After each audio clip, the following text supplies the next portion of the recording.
तो दोस्तों नमस्कार, स्वागत है आपका आपके अपने YouTube चैनल पढ़ाई पाठशाला में। साथियों, हम पिछले वीडियो में प्रश्न संख्या 1 से लेकर 50 तक देख चुके थे। अब आइए हम 50 के आगे देखते हैं। यह वीडियो जो है DSSB TGT हिंदी की परीक्षा जो पिछली परीक्षा है उसका यह प्रश्न पत्र है। तो आइए हम 51वें नंबर प्रश्न से स्टार्ट करते हैं। 51 नंबर प्रश्न है कि नीचे दिए गए शब्दों का सही संधि वाला विकल्प पहचानिए। दोस्तों, मैंने बताया था कि अगर आप हिंदी से तैयारी कर रहे हैं तो आपका हिंदी साहित्य, हिंदी व्याकरण, ठीक है, और शिक्षण के प्रश्न आपके परीक्षा में देखने को मिलते हैं और ये टोटल 100 प्रश्न आते हैं। तो इस तीनों को बैलेंस लेकर चलना है। तो संधि वाला प्रश्न है ये कि दूधन साहस। तो जहां पर देखिए ये क्या है, यह विसर्ग संधि है, ठीक है, विसर्ग संधि है। तो दूधन साहस जहां आता है तो इसका सही उत्तर हो जाता है दुस्साहस, ठीक है, दुस्साहस। शब्द सही संधि वाला विकल्प है दुस्साहस होगा। इसमें विसर्ग संधि है। यदि अह इह उह के बाद श स आए तो श का द्वित्व हो जाता है। जैसे दुधनशील इक्वल टू दुशील, निधन संदेह इक्वल टू निसंदेह। आइए 52 नंबर प्रश्न पे चलते हैं कि कंप्यूटर युग में देवनागरी के लिए विभिन्न फॉन्टों का प्रयोग, फांटो नहीं होता शायद, फांट होता है, लेकिन फांटो ये भी सही है। फांटो का प्रयोग किया गया है जिन्हें अब किस फॉन्ट के रूप में जाना जाता है। तो इसका सही उत्तर हो जाता है लिगेसी फॉन्ट। कंप्यूटर युग में देवनागरी के लिए विभिन्न फॉन्टों का प्रयोग किया जाता है जिन्हें अब लिगेसी फॉन्ट के रूप में जाना जाता है। लिगेसी फॉन्ट विशेष रूप से टेक्स्ट को आकर्षक लुक देने के लिए डिजाइन किए गए हैं। लिगेसी फॉन्ट चुने जाने पर अंग्रेजी कीबोर्ड में टाइप किया गया कोई भी टेक्स्ट हमें हिंदी में दिखाई देता है, ठीक है। आइए अगले प्रश्न पे चलते हैं। अगला प्रश्न है 53 नंबर प्रश्न। इस लिपि को पवित्राक्षर या बीजाक्षर भी कहते हैं। किस लिपि को पवित्राक्षर या बीजाक्षर कहते हैं? तो हीरोग्लोइफिक लिपि, हीरोग्लोइफिक लिपि जो है पवित्रार्थक या बीजाक्षर लिपि कहते हैं। प्रश्न नंबर 54 क्या कहता है कि हिंदी की बोलियां कितनी हैं? बहुत इंपॉर्टेंट। हिंदी की कुल 18 बोलियां हैं। कहीं कहीं इसकी संख्या 17 भी मानी जाती है।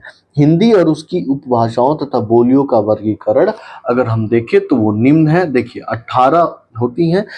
कौरवी, कौरवी को ही हम खड़ी बोली भी कहते हैं, ठीक है, खड़ी बोली। कौरवी पश्चिमी हिंदी में कौन कौन सी? कौरवी, हरियाणवी बांगरू, दक्षिणी ब्रज बुंदेली कन्नौजी। राजस्थानी हिंदी मारवाड़ी, जयपुरी, मेवाती, मालवी। पहाड़ी हिंदी कुमाऊनी, गढ़वाली। पूर्वी हिंदी अवधी, बघेली, छत्तीसगढ़ी। बिहारी हिंदी भोजपुरी, मगही, मैथिली। तो टोटल यह 18 होते हैं, ठीक है। आइए 55 नंबर प्रश्न पे चलते हैं। देवनागरी लिपि का विकास किस लिपि से हुआ है? क्या वह खरोष्ठी लिपि से, ब्राह्मी लिपि से, चित्र लिपि से, कुटिल लिपि से? तो देवनागरी लिपि का विकास किस लिपि से हुआ है? तो देवनागरी लिपि का विकास कुटिल लिपि से हुआ है, कुटिल लिपि से हुआ है। ब्राह्मी का उत्तरी शैली से 4वीं-5वीं सदी में गुप्त लिपि तथा गुप्त लिपि से 6वीं सदी में कुटिल लिपि विकसित हुई है। इसी कुटिल लिपि से 9वीं सदी के लगभग नागरी या के प्राचीन रूप का विकास हुआ जिसे प्राचीन नागरी कहते हैं। देखिए ब्राह्मी लिपि में दक्षिणी शैली, उत्तरी शैली दो है। दक्षिणी शैली में तमिल, कन्नड़ लिपियों का विकास हुआ और उत्तरी शैली में गुप्त लिपि 4वीं-5वीं सदी में। उसके बाद सिद्ध मात्रिक या कुटिल लिपि आया। कुटिल लिपि से देवनागरी लिपि 9वीं सदी और शारदा लिपि 10वीं सदी में है, ठीक है। अगले प्रश्न पे चलते हैं। देवनागरी लिपि के शब्द के ऊपर एक रेखा खींची होती है, उसको क्या कहते हैं? बहुत आसान प्रश्न है, उसको सीरो रेखा कहते हैं। देवनागरी लिपि के शब्द के ऊपर एक रेखा खींची होती है, उसे सिरो रेखा कहते हैं। देवनागरी का सर्वप्रथम प्रयोग गुजरात के राजा जय भट्ट 7वीं 8वीं सदी के एक शिलालेख में हुआ है। डॉक्टर सुनीति कुमार चटर्जी ने कतिपय परिवर्तनों के साथ देवनागरी लिपि के स्थान पर रोमन लिपि को स्वीकार कर लेने का सुझाव दिया था। डॉक्टर श्याम सुंदर दास ने पंचमाक्षर के स्थान पर अनुस्वार के प्रयोग का प्रस्ताव रखा। ठीक है, आइए प्रश्न नंबर 57।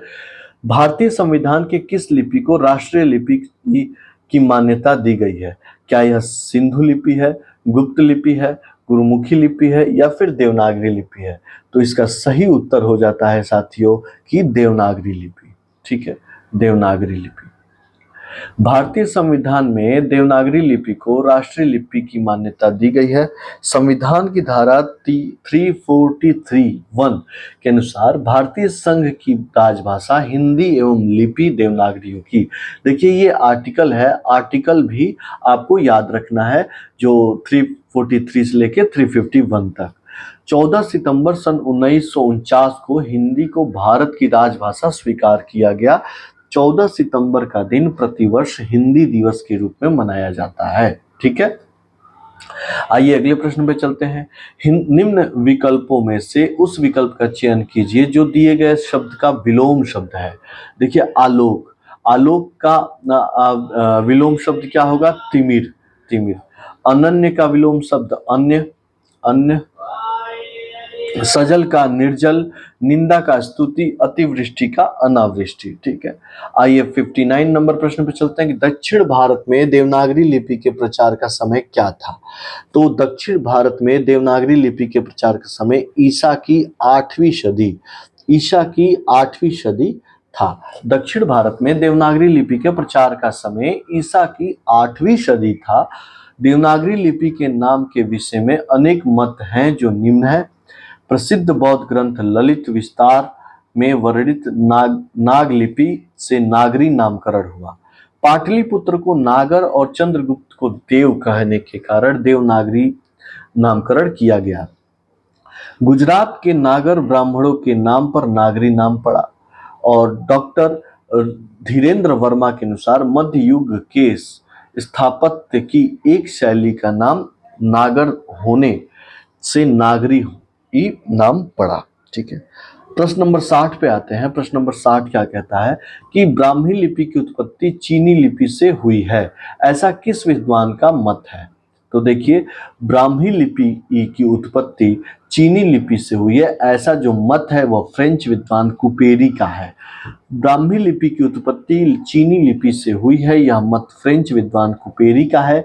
ब्राह्मी लिपि की उत्पत्ति से संबंधित मत देखिए जगत मोहन वर्मा जो है उन्होंने कहा है कि वैदिक चित्र लिपि से उत्पन्न।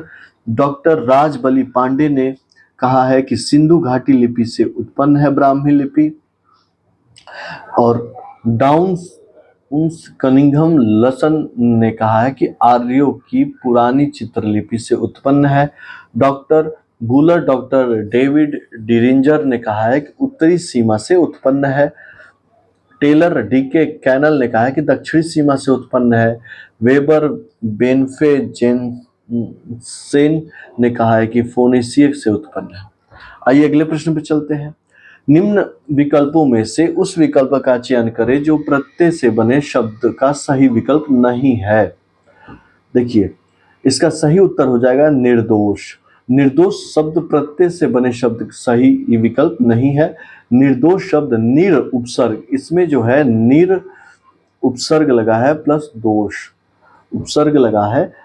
पुष्पित में देखिए जो पहला विकल्प है पुष्पित, पुष्पित में इत, पुष्प धन इत।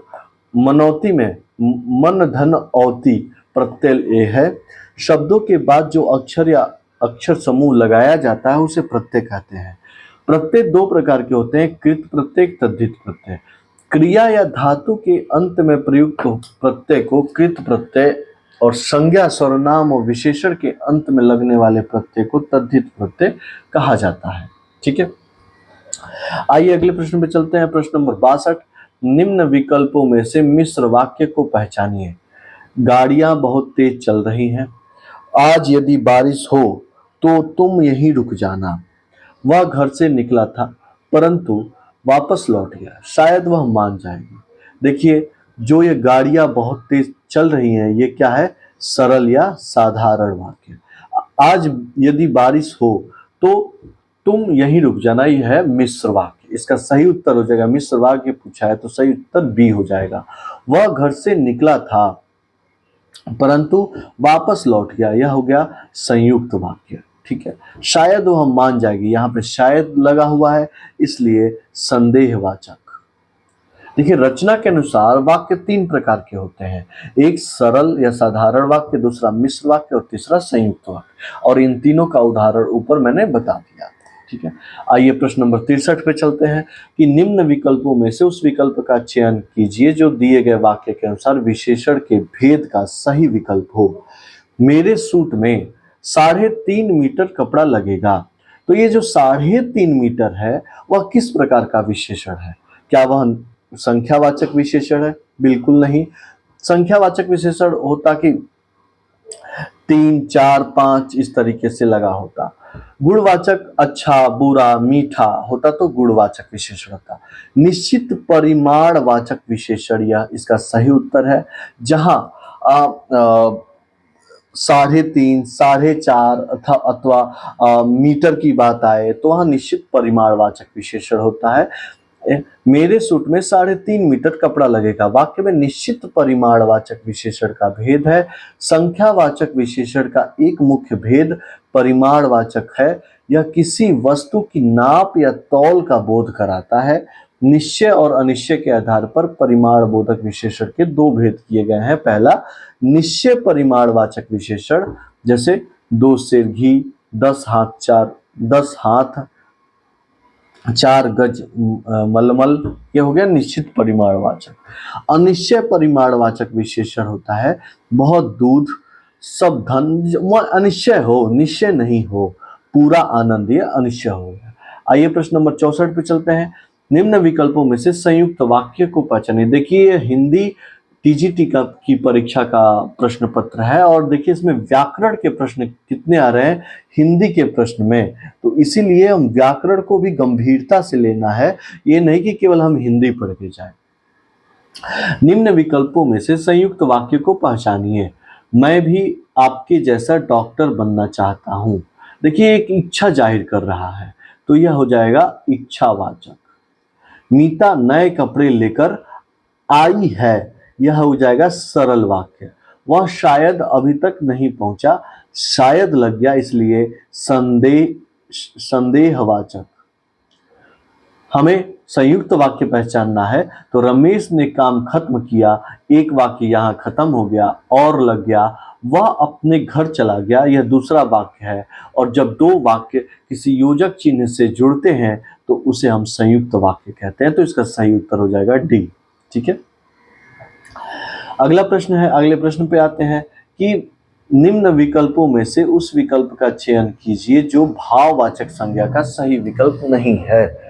क्या भाववाचक संज्ञा जो हम महसूस करते हैं, भाववाचक संज्ञा जिसे हम छू नहीं सकते, देख नहीं सकते, लेकिन महसूस कर सकते हैं, जैसे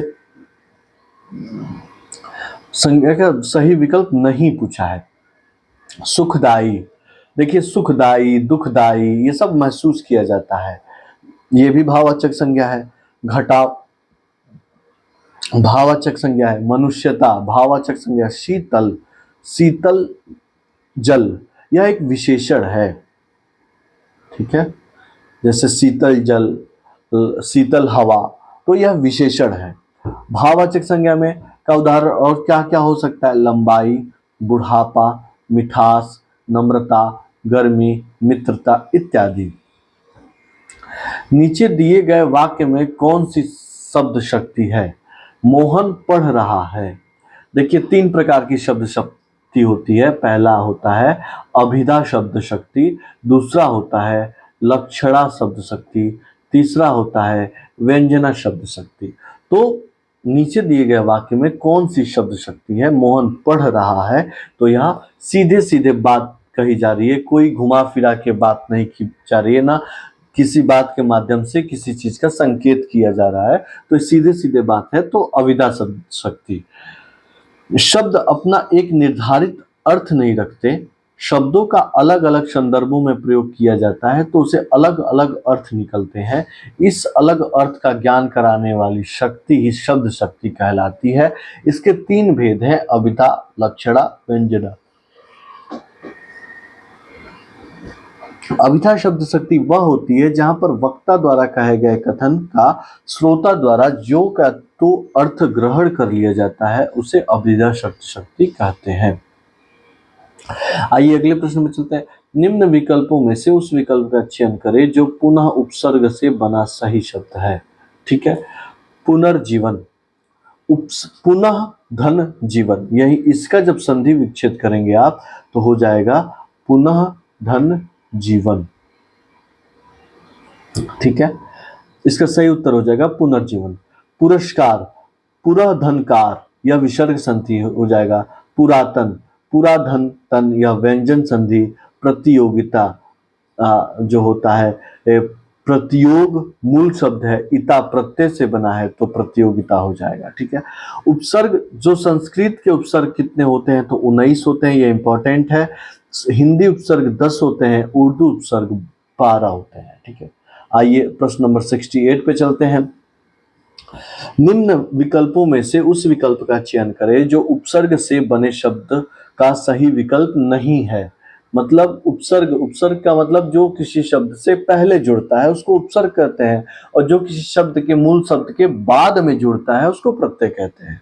तो यहाँ प्रताप, उपाध्यक्ष, विदेश, भ्राता, तो इस जो उपसर्ग से बने शब्द का सही विकल्प नहीं है तो यह हो जाएगा भ्राता, क्योंकि भ्राता शब्द उपसर्ग से बने शब्द का सही विकल्प नहीं है।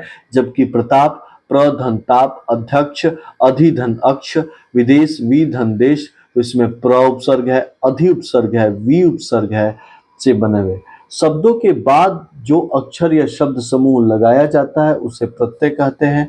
प्रत्यय के 2 भेद हैं, कृत और तद्धित प्रत्यय। क्रिया या धातु के अंत में प्रयुक्त प्रत्यय को कृत प्रत्यय या और संज्ञा, सर्वनाम और विशेषण के अंत में लगने वाले प्रत्यय को तद्धित प्रत्यय कहा जाता है। ठीक है, आइए अब हम अगले प्रश्न पे चलते हैं। निम्नलिखित विकल्पों में संकेतवाचक वाक्य का सही विकल्प चुनिए। संकेतवाचक वाक्य का सही विकल्प, कृपया अपनी मदद स्वयं करिए, माली ने आज पौधों को पानी नहीं दिया, यदि तुम सही समय पर इलाज करते तो जल्दी ठीक हो जाते, आज मेरा मन कुछ अच्छा खाने का है। तो संकेतवाचक शब्द इसका सही उत्तर हो जाएगा, यदि तुम सही समय पर इलाज करते तो जल्दी ठीक हो जाते, एक संकेत दिया गया है।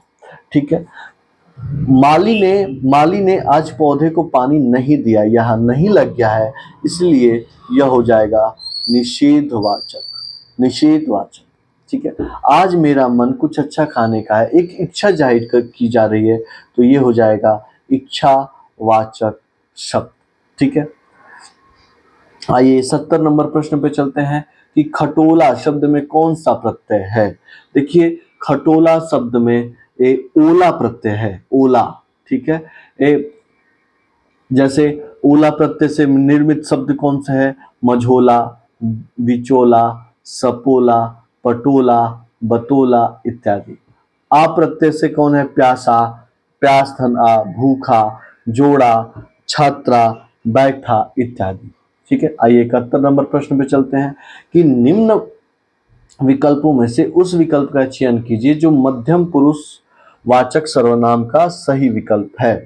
तो जैसे मध्यम पुरुष वाचक सर्वनाम का सही विकल्प पूछा है तो वो जैसे मैं कहता, मैं, तो यह उत्तम पुरुष है, मैं, हम उत्तम पुरुष है। तू, तुम, आप, सामने वाले को तुम्हारा, तुम्हारे, सामने वाले का जब बोध कराया जाता है तो मध्यम पुरुष, वह, वे, यह, वे, ये किसी अन्य की बात की जाए तो यह अन्य पुरुष की बात हो जाती है, तो यहाँ पे सही उत्तर हो जाएगा तुम्हारे।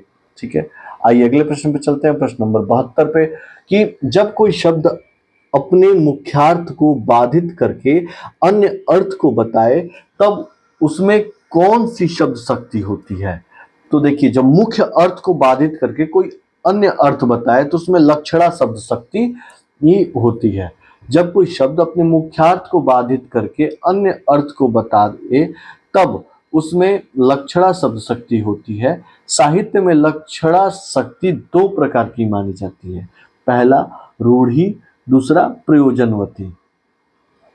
रूढ़ी लक्षणा में रूढ़ी के कारण मुख्यार्थ को छोड़कर उससे संबंध रखने वाला अन्य अर्थ ग्रहण किया जाता है। प्रयोजनवती लक्षणा में किसी विशेष प्रयोजन की सिद्धि के लिए लक्षणा की जाती है। आइए अगले प्रश्न पे चलते हैं। अगला प्रश्न क्या कहता है? नीचे दिए गए वाक्य के सही वाक्य भेद को पहचानिए। हमने पानी बरसता हुआ देखा और घर में शरण ली। ये किस प्रकार का वाक्य है? देखिए, हमने पानी बरसता हुआ देखा, यह एक वाक्य है।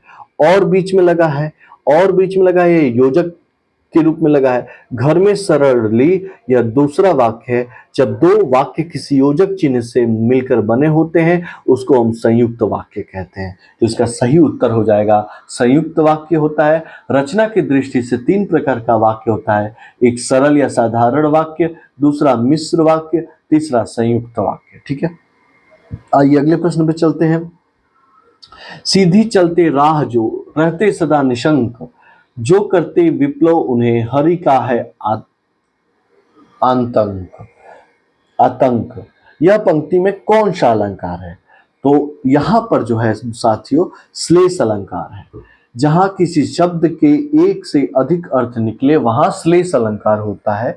इसमें दो बातें आवश्यक हैं। एक, शब्द के एक से अधिक अर्थ हो, दूसरा एक से अधिक अर्थ प्रकरण में अपेक्षित हो। उपरोक्त पंक्ति में हरि शब्द के दो अर्थ हैं। हरि का मतलब होता है बंदर और हरि का दूसरा अर्थ होता है ईश्वर, इसीलिए यहाँ पर श्लेष अलंकार है। ठीक है, आइए 75 नंबर प्रश्न पे चलते हैं। निम्न विकल्पों में से उस विकल्प का चयन कीजिए जो दिए गए शब्द का एकार्थी शब्द है। आधी, आधी, आधी का एकार्थी शब्द कौन सा है? क्या यह मानसिक रोग है, शिक्षा है, शारीरिक रोग है, वात्सल्य है? तो आधी का जो एकार्थी शब्द है वह होता है मानसिक रोग। आधी शब्द का एकार्थिक शब्द होता है मानसिक रोग। आधी मानसिक चिंता और काल्पनिक भय आधी है। और व्याधि का मतलब होता है शारीरिक रोग, जैसे कैंसर, मलेरिया, हैजा आदि व्याधियां हैं। ठीक है, 76 नंबर प्रश्न है। जहां किसी वस्तु का इतना बढ़ा चढ़ाकर वर्णन किया जाए कि सामान्य लोक सीमा का उल्लंघन हो, वहां कौन सा अलंकार होता है? तो साथियों बहुत आसान प्रश्न है। जहां चीजों को बढ़ा चढ़ा के बताया जाए, जैसे हनुमान की पूंछ में लगन न पाई आग, लंका सिगरी जल गई, गए निशाचर भाग। मतलब बहुत बढ़ा चढ़ा के किया जाए तो वहां अतिशयोक्तिपूर्ण लगता है, अतिशयोक्ति अलंकार हमारे सामने उभर कर आता है। तो इसका सही उत्तर हो जाता है अतिशयोक्ति अलंकार। आइए प्रश्न नंबर 77 पे चलते हैं। निम्न विकल्पों में से उस विकल्प का चयन कीजिए जो दिए गए शब्द युग्म के सही अर्थ वाला विकल्प है। पुष्कर, पुष्कल। पुष्कर पुष्कल शब्द युग्म का सही अर्थ होता है जलाशय या बहुत होगा। ठीक है, इसका सही उत्तर हो जाएगा जलाशय या पुष्कर मतलब होता है जलाशय, पुष्कल मतलब होता है बहुत। ठीक है, आइए प्रश्न नंबर 78 पे चलते हैं। निम्न विकल्पों में से उस विकल्प का चयन कीजिए जो दिए गए समस्त पद के सही अव्ययी भाव समास के विकल्प है। यथा साधक, यथा साधक का अर्थ होता है जितना साधा जा सके। यथा, देखिए अव्ययी भाव समास वह होता है कि जिस शब्द के पूर्व में कोई उपसर्ग आ जाता है तो उसे हम अव्ययी भाव समास कहते हैं। जैसे यथाशक्ति, शक्ति के अनुसार, आमरण मरण तक, आजन्म जन्म तक, प्रतिदिन प्रत्येक दिन। तो यहाँ पर जो इसका सही उत्तर हो जाएगा जितना साधा जा सके उसको हम अव्ययी भाव समास कहते हैं, जिसमें पूर्व पद की प्रधानता हो और समासिक या समास पद अव्यय हो जाता है, अव्ययी भाव समास कहलाता है। ठीक है, आइए 79 नंबर प्रश्न कहते हैं। संसार की समर स्थली में धीरता धारण करो, इस पंक्ति में कौन सा अलंकार है? तो इस संसार की समर स्थली में धीरता धारण करो, यहाँ स की आवृत्ति और ध की आवृत्ति है, इसीलिए यह अनुप्रास अलंकार है। जब एक ही वर्ड की आवृत्ति बार बार आए तो उसको अनुप्रास अलंकार कहते हैं। ठीक है, आइए अगले प्रश्न पे चलते हैं। निम्न विकल्पों में से उस विकल्प का चयन करें जो जातिवाचक संज्ञा का सही विकल्प है। देखिए संज्ञा से बहुत प्रश्न आ रहे हैं, तो संज्ञा को ठीक से पढ़ लेना है जो विद्यार्थी टीजीटी, पीजीटी, DSSB की तैयारी कर रहे हैं। ठीक है, मनुष्य जातिवाचक संज्ञा का सही विकल्प है। मनुष्य जाति, पूरे जाति का बोध करा रहा है मनुष्य, तो यह जातिवाचक संज्ञा का बोध हो रहा है। जिन संज्ञाओं में से एक ही प्रकार की वस्तुओं अथवा व्यक्तियों का बोध हो उसे हम जातिवाचक संज्ञा कहते हैं। जैसे जातिवाचक संज्ञा निम्नलिखित स्थितियों में होती है: संबंधियों, व्यवसायों, पदों, कार्यों के नाम, जैसे बहन, मंत्री, जुलाहा, प्रोफेसर। पशु पक्षियों के नाम में घोड़ा, गाय, कौवा, तोता, मैना, सब जातिवाचक संज्ञा में। वस्तुओं का नाम हो मकान, कुर्सी, घड़ी, पुस्तक, कलम, टेबल, ये सब होता है। ठीक है, अब अगला प्रश्न 81 से 85 तक की निम्नलिखित अवतरण को ध्यान पूर्वक पढ़िए। उसमें संबंधित प्रश्नों के दिए गए ये पैसेज दिया गया है, यहाँ रखे हुए प्रश्न होते हैं, इसको सही करना है तो पैसेज आप पढ़ लीजिएगा। मैं सीधे प्रश्न पे आता हूँ कि दिए गए विकल्पों में कौन सी दशा का समानार्थिक शब्द है। देखिए पैसेज में भी व्याकरण से प्रश्न आएंगे ही आएंगे, इसलिए व्याकरण को बहुत गंभीरता से पढ़ना है। तो कौन सा दशा का समानार्थिक शब्द है, तो दशा का समानार्थी शब्द स्थिति होता है। अगला प्रश्न है 82, कैसे व्यक्तियों से लोग मिलना पसंद नहीं करते हैं, तो जो हर बात पर झुझला जाए ऐसे व्यक्तियों से मिलना पसंद नहीं करते हैं। जब आप पैसेज को पढ़ेंगे तो हूबहू ये रखे हुए प्रश्न और उत्तर होते हैं। अनुच्छेद में जीवन की किस अनमोल औषधि के बारे में बताया गया है, तो अनुच्छेद में जीवन की अनमोल जो औषधि है वह है मुस्कुराहट। ठीक है, 84 नंबर प्रश्न है कि अनुच्छेद के अनुसार आज के समय में किसी पहचान वाले को देखते ही लोग क्या करते हैं, तो व्यस्तता का मुखौटा लगाकर निकल जाते हैं। इसका सही उत्तर ये हो जाएगा। दिए गए अनुच्छेद का सटीक शीर्षक लिखिए, तो दिए गए अनुच्छेद जो ऊपर आप पढ़ेंगे उसका सटीक शीर्षक होता है व्यस्त जिंदगी। अब फिर पैसेज दिया हुआ है ये, लेकिन पद्य में दिया गया है। पद्य को आप पढ़ेंगे और पद्य को पढ़ने के बाद ये प्रश्न को सॉल्व करेंगे। देखिए पैसेज सॉल्व करने का सबसे अच्छा और सटीक तरीका ये होता है कि पहले आपको प्रश्न को पढ़ना है। प्रश्न को, जैसे 5 प्रश्न दिए गए हैं, 5 प्रश्न को आप पढ़ लीजिए फटाफट, और प्रश्न पढ़ने के बाद पैसेज को पढ़िए और विश्वास मानिए जैसे जैसे आप पैसेज को पढ़ते रहेंगे आपके प्रश्न का उत्तर आते रहेंगे। 86 नंबर प्रश्न है, नवयुवक प्रगति के नाम को कैसे सार्थक करते हैं, तो इसका सही उत्तर है दुर्गम रास्तों पर चलकर। 87 नंबर प्रश्न है, काव्य के अनुसार विगत युग के पतझड़ से क्या आशय है, तो काव्य के अनुसार विगत युग के पतझड़ से आशय है अतीत के वे कार्य जो आज पुराने पड़ चुके हैं। उत्तर नंबर बी। 88 नंबर प्रश्न है, दिए गए विकल्पों में कौन सा तरुणाई का पर्यायवाची शब्द नहीं है, तो तरुणाई का पर्यायवाची शब्द नहीं है कौन सा, वह होता है बुढ़ापा। बाकी युवावस्था, तरुण वय, जवानी, ये सब मतलब पर्यायवाची शब्द ये पूछा हुआ है, जवानी का, तरुणावस्था का। 89 नंबर प्रश्न क्या कहता है, कवि देश के नवयुवकों का आह्वान क्यों कर रहा है, तो इसका सही उत्तर हो जाएगा क्योंकि उनमें नए कार्य करने का उत्साह व क्षमता है। 90 नंबर प्रश्न पे आइए, काव्यांश का उचित शीर्षक चुनिए, तो काव्यांश का उचित शीर्षक है नव युवकों का आह्वान। ठीक है, आइए अब 10 प्रश्न और बचे हैं। तो 91 नंबर प्रश्न क्या कहता है कि छात्र के अधिगम की ताकत, देखिए शिक्षण से प्रश्न है। ठीक है, छात्र के अधिगम की ताकत और कमजोरियों को बेहतर ढंग से समझने के लिए डेटा एकत्र करने की प्रक्रिया को कहा जाता है।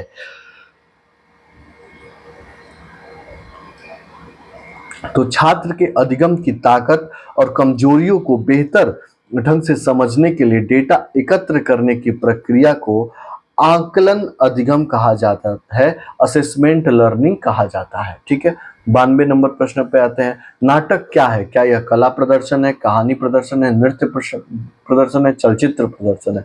तो नाटक एक प्रकार का कला प्रदर्शन है। ठीक है, किस समाज में पुरुषों और महिलाओं के मानवाधिकार समान है?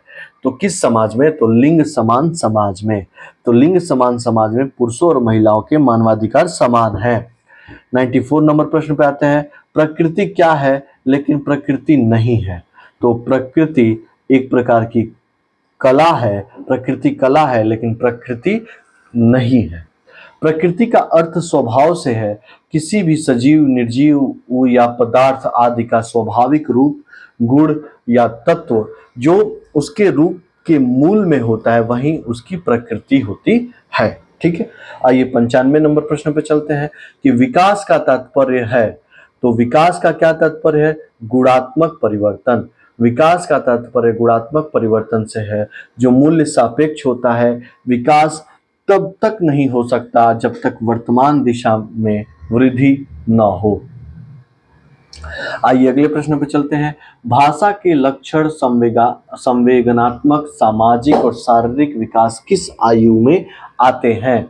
तो भाषा के लक्षण संवेदनात्मक, सामाजिक और शारीरिक विकास बचपन में आते हैं। इसका सही उत्तर हो जाएगा बी।